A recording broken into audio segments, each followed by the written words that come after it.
की अंकिताला फक्त पावती हवी होती जी तिला मिळाली नाही आणि निक्की सांगते की डीपीने सुद्धा माझी माफी मागितलेली आहे। चला तर बघूया त्यांचं असं काय डिस्कशन चाललं आहे। तर इकडे हे दोघे जण बसलेले असतात आणि निक्की म्हणते की अंकिता किती म्हणत होती अभिजितची फक्त बायको आली पाहिजे, मी तिला सगळं सांगेन।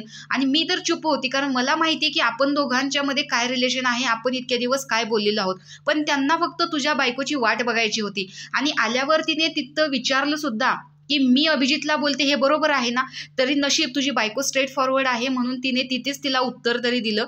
तर अभिजित म्हणतो की तिला फक्त पावती हवी होती की कसा अभिजित चुकतोय आणि आमच्याबरोबर तो गलत करतोय, पण माझ्या बायकोने सुद्धा दुसरी साईड बघितलेली आहे ना, त्यामुळे तिला सुद्धा बाहेरून कळतंच की। त्यावर निक्की म्हणते मला डीपी सुद्धा म्हणाली की मी तुझी माफी मागतो, कारण त्यांना सुद्धा रिअलाइज झालं की दुसरी बाजू सुद्धा असणार आहे आणि आपणच दुसरा अँगल तयार केलेला होता, त्यामुळे आपण अभिजितला चुकीच्या नजरेने बघत होतो। त्यावरती निक्की म्हणते की हे बघ, अरबाजला इन्स्टिगेट कोणी केलं, यांनीच केलं, कारण यांनी तिसरा हा अँगल क्रिएट केला, त्याच्यामुळे आपल्यात भांडणं होत गेली। पण हा तिसरा अँगल त्यांनीच तयार केल्यामुळे डीपीने स्वतःहून माझी माफी मागितली ज्यावेळी शिल्पाबाईंनी येऊन गेल्या। घरातल्या सर्वांनीच बिग बॉस चालू झाल्यापासून अभिजित आणि निक्की यांच्यावरती काहीतरी संशय घेऊन प्रत्येक वेळेस भांडण केलं आणि आता यांना समजतंय की यांच्यामध्ये असं काहीच नव्हतं, कारण बाहेर आलेल्या लोकांनी यांना सांगितलं।